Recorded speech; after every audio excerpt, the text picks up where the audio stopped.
በመካከለኛው ምስራቅ ዓለምን ሲያናውጥ የቆየው ወታደራዊ ግጭት አሁን በዲፕሎማሲያዊ ፍልሚያና በሚስጥራዊ የጊዜ ገደቦች የታጀበ አዲስና አደገኛ ምዕራፍ ላይ ደርሷል። የዓለም የነዳጅ መስመር ዋነኛ መተላለፊያ የሆነው ስትራቴጂካዊው የባህር በር ዕጣ ፈንታ በሁለቱ ሀያላን ሀገራት መካከል በሚደረግ የቃላትና የኃይል ፍልሚያ ስር ወድቆ ውጥረት መፍጠሩን ቀጥሏል። ቴህራን ለዋሽንግተን ያስተላለፈችውና እጅግ ጥብቅ እንደሆነ የተነገረለት አዲስ መመሪያ በቀጠናው ላይ ያለውን የኃይል ሚዛን የሚቀይር ክስተት ሆኖ ተመዝግቧል።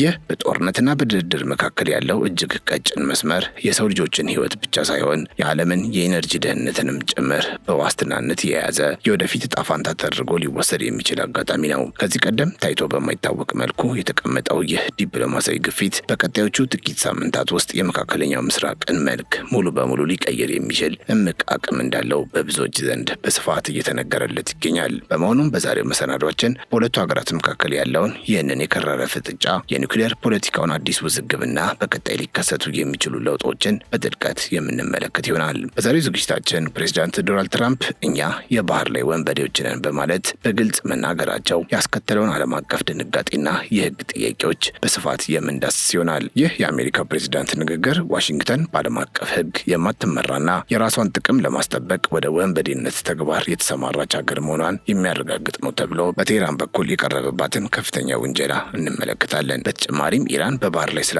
የከበባ ሁኔታና ጦርነቱን ስለማቆም ለአሜሪካ ያስተላለፈችውን እጅግ አስገራሚና ጥብቅ የሆነ አዲስ የጊዜ ገደብ ዝርዝር መረጃ ይዘን ቀርበናል። በኒውክሌር ማበልጸግ ዙሪያ የተፈጠረው ይህ አዲስ የህግ ክርክር የካቲት 28 የተጀመረው ጦርነት ያስከተለው ሰፊ ሰብአዊ ውድመትና የከፍተኛ መሪዎች ዕጣ ፈንታ በድርድሩ ላይ ያሳደረውን ተጽዕኖ በዝርዝር የምንዳስስም ይሆናል። ከነዳጅ ዋጋ መዋዠቅ ጋር ተያይዞ ስትራቴጂካዊው የባህር መስመር እንደ ትልቅ የመደራደሪያ ካርድ መወሰዱና በዚህ ምክንያት የዓለም ኢኮኖሚ የሚጋፈጠው ከፍተኛ ስጋት በትንታኔያችን ውስጥም የተካተተው ሌላው ጉዳይ ነው። በጥቅሉ የዛሬ ፕሮግራማችን ድርድሩና ወታደራዊ ዛቻው ወዴት ሊያመሩ እንደሚችሉና በቀጣዮቹ ጥቂት ቀናት ውስጥ ከመላው ዓለም የሚጠበቁ ወሳኝ ዲፕሎማሲያዊ እንቅስቃሴዎችን በዝርዝር ይዘላችሁ ቀርበናል። አብራችሁን ቆዩ።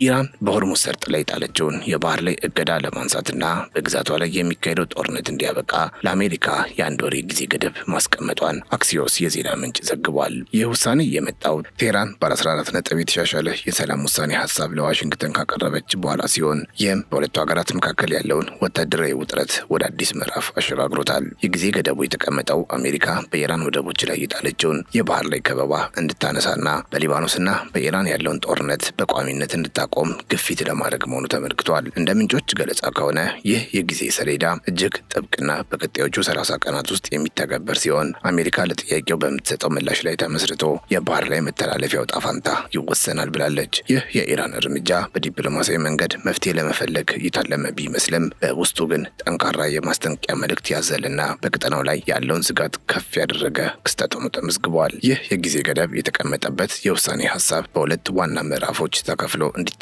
መታቀዱ የኢራንን ስልታዊ ፍላጎት በግልጽ የሚያሳይና ለድርድሩ መሳካት ቅድመ ሁኔታዎችን ያስቀመጠ አካሄድ ሆኖ ቀርቧል። የመጀመሪያው ምዕራፍ በዋናነት በባህር ላይ መተላለፊያ መብት በከበባው ማብቃትና በሁለቱም ግንባሮች ላይ ዘላቂ የተኩስ አቁም ስምምነት ላይ እንዲደረስ የሚጠይቅ ሲሆን ይህም ለአንድ ወር ይቆያል። ይህ ምዕራፍ ስኬታማ ሆኖ ስምምነት ላይ ከተደረሰ በኋላ ብቻ ነው ስለ ኒውክሌር መርሃ ግብሩ የሚያተኩረውና ሌላ አንድ ወር የሚፈጀው ሁለተኛው የድርድር ምዕራፍ እንዲጀመር በኢራን በኩል የቀረበው።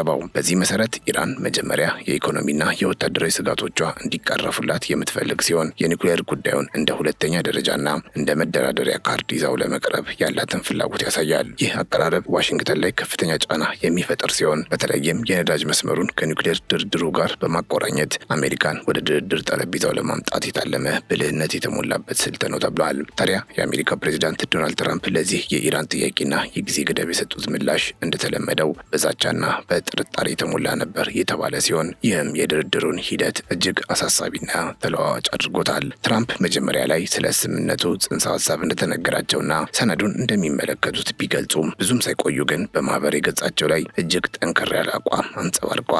ኢራን ላለፉት 47 ዓመታት በዓለም ላይ ላደረሰችው ጥፋት እስካሁን በቂ ዋጋ እንዳልከፈለች በመጥቀስ የቀረበው የሰላም ሀሳብ ተቀባይነት ይኖረዋል ብለው እንደማይገምቱ በግልጽ ተናግረዋል። በተጨማሪም ፕሬዚዳንቱ አዳዲስ ወታደራዊ ጥቃቶችን ለመሰንዘር ዝግጁ መሆናቸውን በመግለጽ የማስጠንቀቂያ መልእክት ለቴህራን ባለስልጣናት አስተላልፈዋል። ይህ የትራምፕ ንግግር በዲፕሎማሲው ሂደት ላይ ጥላ ያረፈበት ሲሆን አሜሪካ ከድርድር ይልቅ የኃይል እርምጃን እንደ አማራጭ መያዟን የሚያረጋግጥና የጊዜ ገደቡንም ውድቅ የማድረግ ዝንባሌ ያለው መግለጫ ተደርጎ እየተወሰደ ይገኛል። ፕሬዚዳንት ትራምፕ በኢራን ላይ የተጣለውን የባህር ላይ ከበባ አከራካሪ ያልሆነ እርምጃ ነው ብለው መግለጻቸው በሁለቱ ሀገራት መካከል ያለውን ጥልቅ የአመለካከት ልዩነትና የተዛባ ትርክት የሚያሳይ ነው። ትራምፕ ይህ እርምጃ በኢራን ላይ እየተካሄደ ካለው ጦርነት ጋር እንደማይቃረንና ግጭቶች ተቋጭተዋል የሚለውን አባባላቸውን እንደማይቀይረው በመከራከር በቴህራን ላይ የሚደረገውን ጫና አቃለው አቅርበውታል። ይህ አባባላቸው ግን በኢራን በኩል እንደ ከፍተኛ ንቀትና እንደ ህገወጥ ድርጊት የተቆጠረ ሲሆን የሀገሪቱን የኢኮኖሚ ህልውና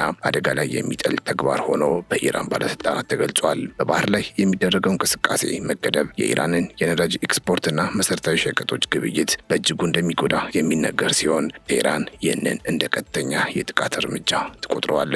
ወደ ኒውክሌር ጉዳይ ስንመጣ ደግሞ የኢራን የተባበሩት መንግስታት ድርጅት መልእክተኛ ያቀረቡት መከራከሪያ ሀገሪቱ በዩራኒየም ማበልጸግ ረገድ ያላትን ጽኑና የማይናወጥ አቋም በድጋሚ ለዓለም አቀፉ ማህበረሰብ ያረጋገጠ ነው። ኢራን በዓለም አቀፉ የአቶሚክ ኃይል ኤጀንሲ ወይም IAEA ቁጥጥር ስር እስከሆነ ድረስ በዩራኒየም ማበልጸግ ደረጃ ላይ ምንም አይነት የህግ ገደብ ሊጣልባት እንደማይችል በጽኑ የምትከራከር ሲሆን ይህም መብቷ መሆኑን ትገልጻለች። ልዑኩ አሜሪካን ቁጥር 1 የኒውክሌር መሳሪያ አስፋፊ በማለት መወንጀሉና የኒውክሌር መስፋፋት መከላከያ ስምምነትን ወይም NPTን ጥሳለች ማለቱ ክርክሩን ከቴክኒካዊ ጉዳይ ወደ ፖለቲካዊ ውንጀላ ቀይሮታል። ኢራን ለ56 ዓመታት አሜሪካ ግዴቷን ሳትወጣ ሌሎችን መክሰሷ እጅግ አሳፋሪና ግብዝነት መሆኑን በመጥቀስ በራሷ ላይ የሚሰነዘረውን ስጋት ለመመከት ከፍተኛ ዲፕሎማሲያዊ ጥረት እያደረገች ትገኛለች። ይህ አቋም አሜሪካ ከምትጠይቀው ዜሮ ማበልጸግ ፍላጎት ጋር ፍጹም የሚጋጭ በመሆኑ በቀጣዮቹ ቀናት ሊደረግ የታሰበውን ድርድር እጅግ ውስብስብና ውጤት አልባ ሊያደርገው የሚችል ትልቅ እንቅፋት ነው። በተያያዘም የኢራን መልእክተኛ እንደገለጹት የሀገሪቱ የዩራኒየም ክምችት በሙሉ በኤጀንሲ ቁጥጥር ስር ያለና እስካሁንም ምንም አይነት የቁስ አቅጣጫ መቀየር ሪፖርት ያልተደረገበት መሆኑን በማስረጃነት አቅርበዋል።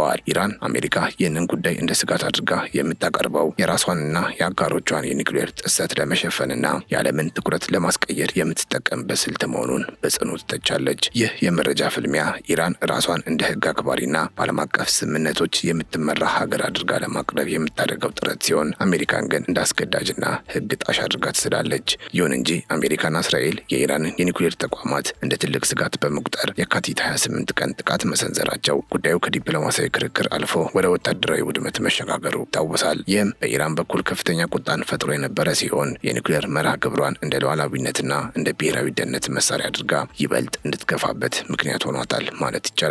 ይህ የካቲት 28 ቀን የተጀመረውና በአሜሪካና በእስራኤል የተቀነባበረው ጥቃት በኢራን ላይ ከፍተኛ ሰብአዊና ቁሳዊ ጉዳት ማድረሱ ብቻ ሳይሆን የአገሪቱን ከፍተኛ መሪ አያቶላህ ሰይድ አሊ ሐሚኒን እስከ መግደል የደረሰ ነበር። ይህ ጦርነት በኒውክሌር ተቋማት፣ በትምህርት ቤቶች፣ በሆስፒታሎችና በሲቪል መሰረተ ልማቶች ላይ ያነጣጠረና ከፍተኛ ውድመት ያስከተለ ወታደራዊ እርምጃ ነበር። ይህ አይነቱ ከፍተኛ ደረጃ ጥቃት በሁለቱ ሀገራት መካከል ያለውን ግንኙነት ወደማይመለስ ጠላትነት የለወጠው ሲሆን ኢራን አሁን ለምታቀርባቸው ቅድመ ሁኔታዎችና የጊዜ ገደቦች እንደ ዋና ምክንያት ሆኖ የሚያገለግል ነው። ጦርነቱ በኢራን ሕዝብ ላይ ያደረሰው ሰብአዊ ቀውስና የመሰረተ ልማት ውድመት ሀገሪቱ ለድርድር የምታቀርበውን የ14 ነጥብ የውሳኔ ሀሳብ ይበልጥ እንድታጠብቅና የአሜሪካን ከበባ እንድትቃወም የሚያደርግ የውስጥ ኃይል ሆኗታል ይባላል። ጦርነቱ በገባ በ40ኛው ቀን በኤፕሪል 8 ቀን በፓኪስታን አጋዥነት የተደረሰው የጊዜያዊ ተኩስ አቁም ስምምነት ለተወሰነ ጊዜ ግጭቱን ቢያረግበውም ዘላቂ መፍትሄ ለማምጣት የተደረገው ጥረት ግን እስካሁን አልተሳካም። ኢራንና አሜሪካ በኢስላማባድ ለ21 ሰዓታት ያካሄዱት ከፍተኛ ድርድር ያለምንም ውጤት መጠናቀቁ በሁለቱ ወገኖች መካከል ያለውን ጥልቅ የአቋም ልዩነትና አለመግባባት በግልጽ የሚያሳይ ነበር። ኢራን ለድርድሩ ውድቀት ዋሽንግተንን ምክንያታዊ ያልሆነ አቋም ይዛለች ብላ የከሰሰች ሲሆን በተለይም አሜሪካ ዜሮ ማበልጸግ በሚለው ጥያቄዋ ላይ መጽናቷ ለስምምነቱ እንቅፋት ሆኗል። አሜሪካ በበኩሏ ኢራን የዩራኒየም ክምችቷን ሙሉ በሙሉ እንድታስረክብና የሆርሙዝ ሰርጥን እንድትከፍት የምታቀርበው ጥያቄ ቴህራን እንደ ሉዓላዊነት መደፈርና እንደ እጅ መስጠት የቆጠረችው ጉዳይ ነው። ይህ የኢስላማባድ ድርድር ውድቀት አሁን ለቀረበው የአንድ ወር የጊዜ ገደብ መነሻ የሆነ ሲሆን ዲፕሎማሲያዊ ጥረቶች ሁሉ በአሜሪካ ከመጠን ያለፈ ፍላጎት ምክንያት መቋረጣቸውን ኢራን እንድታውጅ አድርጓታል።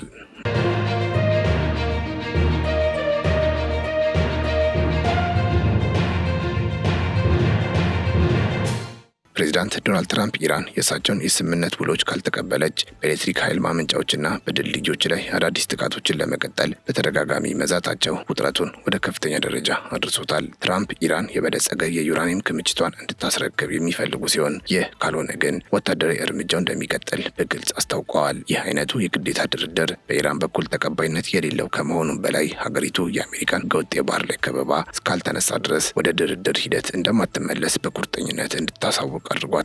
ቴህራን ከበባው ባለበት ሁኔታ የሆርሙዝ ሰርጥን የመክፈት ምንም አይነት ፍላጎት እንደሌላት በመግለጽ የአሜሪካን ወታደራዊ ጫና በተመሳሳይ የኢኮኖሚና የስትራቴጂካዊ እርምጃ ለመመከት መወሰኗን በግልጽ አሳይታለች። ይህም በቀጣዮቹ 30 ቀናት ውስጥ በሁለቱ ሀገራት መካከል ሊኖር የሚችለውን ግጭት ይበልጥ አደገኛ የሚያደርገው ሲሆን አሜሪካ የዛተችውን ጥቃት ከፈጸመች ግጭቱ ወደ ቀደመ ሙሉ ቀጠናዊ ጦርነት የመቀየር እድሉ ሰፊ ነው። ከዚህ ሁሉ ወታደራዊ ውጥረት ጎን ለጎን የኢራን የውጭ ጉዳይ ሚኒስትር ቃል አቀባይ እስማኤል ባቃይ ያቀረቡት ክስ አሜሪካ በባህር ላይ የምታደርገውን እርምጃ የዓለም አቀፍ ሕግ ጥሰት አድርጎ ያቀረበ ነው። ባቃይ ፕሬዚዳንት ትራምፕ የአሜሪካን የባህር ኃይል እንቅስቃሴ ከወንበዴዎች ጋር ማመሳሰላቸውን እንደ አሳዛኝ በመቁጠር ዋሽንግተንን በዓለም አቀፍ ደረጃ ወንጅለዋል። ትራምፕ እኛ እንደ ወንበዴዎች ነን ማለታቸው አሜሪካ የኢራንን መርከቦች በህገወጥ መንገድ መያዟን በራሷ አንደበት ያረጋገጠችበት አጋጣሚ መሆኑን ቃል አቀባዩ አስፍረዋል። ይህ የባቃይ ንግግር በኤክስ ማህበራዊ ገጻቸው በኩል የወጣ ሲሆን የተባበሩት መንግስታት ድርጅት አባል ሀገራትና ዓለም አቀፉ ማህበረሰብ ይህንን የወንበዴነት ተግባር ወደ ህጋዊነት የመቀየር ሙከራን በጽኑ እንዲያወግዙ ጥሪ አቅርበዋል። ይህም ኢራን በባህር ላይ የሚደረገውን የቃላትና የህግ ፍልሚያ እንደ ዲፕሎማሲያዊ መሳሪያ በመጠቀም የአሜሪካን እርምጃ ህጋዊነት ጥያቄ ውስጥ ለመክተት የምታደርገው ጥረት አካል ተደርጎ ይወሰዳል። ፕሬዚዳንት ትራምፕ የአሜሪካ የባህር ኃይል የኢራን መርከብ ጭነቱንና ዘይቱን በቁጥጥር ስር መዋሉን በጣም ትርፋማ ንግድ ነው በማለት በግልጽ መናገራቸው የሀገሪቱን የውጭ ፖሊሲ አቅጣጫ የሚያሳይ ነው ተብሏል። ትራምፕ እኛ እንደ ወንበዴዎች ነን፣ ነገር ግን እየተጫወትን አይደለም በማለት የተናገሩት ንግግር አሜሪካ ማንኛውንም የኢራን የባህር ላይ እንቅስቃሴ ለማደናቀፍና የነዳጅ ሽያጯን ለመቆጣጠር ያላትን ቁርጠኝነት የሚያረጋግጥ ተደርጎ ተወስዷል። ይህ እርምጃ በኢራን በኩል የባህር ላይ ወንበዴነት ተብሎ የተፈረጀ ሲሆን የዓለም አቀፍ የባህር ላይ ጉዞን አደጋ ላይ የሚጥል የወንጀል ተግባር ተደርጎ ተቆጥሯል። ትራምፕ ግን ይህንን ድርጊት እንደ ስኬታማ የኢኮኖሚና የወታደራዊ ጫና መሳሪያ አድርገው የሚመለከቱት ሲሆን ኢራን እጅ እስክትሰጥ ድረስ ይህ አይነቱ እርምጃ እንደሚቀጥል ተናግረዋል። ይህም በሁለቱ ሀገራት መካከል ያለውን ጠላትነት ከፖለቲካዊ ልዩነት ባለፈ ወደ ቀጥተኛ የሀብትና የንግድ መስመሮች ሽሚያ ቀይሮታል ማለት ይቻላል። ይህ የሀገራቱ ሽሚያ ደግሞ በዓለም አቀፍ በኩል የነዳጅ ዋጋ በእጅጉ እንዲጨምርና የሆርሙዝ ሰርጥን እንደ ቁማር በመጫወት የዓለምን ኢኮኖሚ ስጋት ውስጥ መክተቱ አልቀረም። የሆርሙዝ ሰርጥ በዓለም ላይ ካለው የነዳጅና የተፈጥሮ ጋዝ ጭነት ውስጥ 20 በመቶ የሚሆነው የሚያልፍበት ወሳኝ የባህር መስመር በመሆኑ መዘጋቱ በዓለም አቀፍ ንግድ ላይ ከፍተኛ ተጽዕኖ አሳርፏል። ኢራን ይህንን ስትራቴጂካዊ መስመር እንደ መደራደሪያ መሳሪያ በመጠቀም አሜሪካ በወደቦቿ ላይ የጣለችውን ከበባ እንድታነሳ ግፊት እያደረገች ትገኛለች። የነዳጅ ዋጋ መጨመር በዓለም ዙሪያ ባሉ ሀገራት ላይ የኢኮኖሚ ጫና የፈጠረ ሲሆን ይህም ዓለም አቀፉ ማህበረሰብ በሁለቱ ሀገራት መካከል ሰላም እንዲወርድ ጫና እንዲያደርግ ምክንያት ሆኗል። ይሁን እንጂ ኢራን ከበባው እስካልተነሳ ድረስ መስመሩን የመክፈት ፍላጎት የሌላት መሆኑንና አሜሪካም ጫናዋን ለመቀነስ ፈቃደኛ አለመሆኗ የዓለምን ኢኮኖሚ ወደማይፈለግ ቀውስ ውስጥ እየከተተው ይገኛል። በጥቅሉ ኢራን ያስቀመጠችው የአንድ ወር ጊዜ ገደብና ለዋሽንግተን የቀረበው የ14 ነጥብ የውሳኔ ሀሳብ በቀጠናው ያለውን የጦርነትና የሰላም እድል የሚወስን ወሳኝ ክስተት ነው። ቴህራን የባህር ላይ መተላለፊያ መብቷ እንዲከበርና ወታደራዊ ከበባው እንዲያበቃ የምትፈልግ ሲሆን አሜሪካ ግን የኢራንን የኒውክሌር አቅም ሙሉ በሙሉ ለማጥፋትና የሆርሙዝ ሰርጥን ለመቆጣጠር እየሞከረች ነው። የትራምፕ ጠንከር ያለ ምላሽና የኢራን ጽኑ አቋም ድርድሩን እጅግ አስቸጋሪ ያደረገው ሲሆን ሁለቱም ወገኖች ወደ ኋላ የማይሉ ከሆነ ግጭቱ ይበልጥ ሊባባስ እንደሚችል ምልክቶች ይታያሉ። በቀጣዮቹ 30 ቀናት ውስጥ የሚወሰዱት እርምጃዎች መካከለኛው ምስራቅ ወደ ዘላቂ ሰላም ይጓዝ ወይስ ወደ ባሰ ጥፋት የሚለውን ጥያቄ ምላሽ የሚሰጡ ይሆናል። ዓለም በከፍተኛ ትኩረት የሚከታተለው ይህ ሂደት የኢነርጂ ደህንነትንና የዓለምን ሰላም የሚወስን በመሆኑ ውጤቱ ለማንኛውም ሀገር ትልቅ ትርጉም ያለው ሂደት ሆኖ ይመዘገባል። በመሆኑም አሁን ያለው ሁኔታ ሲገመገም በኢራንና በአሜሪካ መካከል ያለው ጥጫ ከወታደራዊ ግጭት ባለፈ የህግ የኢኮኖሚና የዲፕሎማሲ ጦርነት ሆኖ ቀጥሏል ማለት ይቻላል። ኢራን ያቀረበችው ባለ 14 ነጥብ ሰነድ ለሰላም የተከፈተ በር ቢመስልም አሜሪካ ግን ይህንን እንደ ስልታዊ ማታለያ ወይም በቂ ዋጋ ያልተከፈለበት ጥያቄ አድርጋ ነው የምትመለከተው። የጊዜ ገደቡ ሲያበቃ በሚኖረው ሁኔታ ላይ ተመስርቶ የሆርሙዝ ሰርጥ መከፈት ወይም መዘጋት እንዲሁም የኒውክሌር ድርድሩ መቀጠል ወይም መቋረጥ የሚወሰን ይሆናል። ይህ ተለዋዋጭ ሁኔታ በዓለም አቀፍ ፖለቲካ ላይ ትልቅ አሻራ የሚያሳርፍ ሲሆን በተለይም በትራምፕ የሚመራው አሜሪካና በኢራን መካከል ያለው የኃይል ሚዛን ወዴት እንደሚያዘነብል አመላካች ነው። በመጨረሻም ንጹሃን ዜጎች የሚከፍሉት ዋጋና የዓለም ኢኮኖሚ የሚጋፈጠው ስጋት ሁለቱ ወገኖች በሰላም ጠረጴዛ ዙሪያ እንዲቀመጡ የሚያስገድድ ቢሆንም እስካሁን የታዩት የዛቻና የከበባ እርምጃዎች ግን ለሰላም ያለውን ተስፋ እያሟጠጡት ይገኛሉ። አብራችሁን ስለነበራችሁ እጅግ እናመሰግናለን። በያላችሁበት ሰላም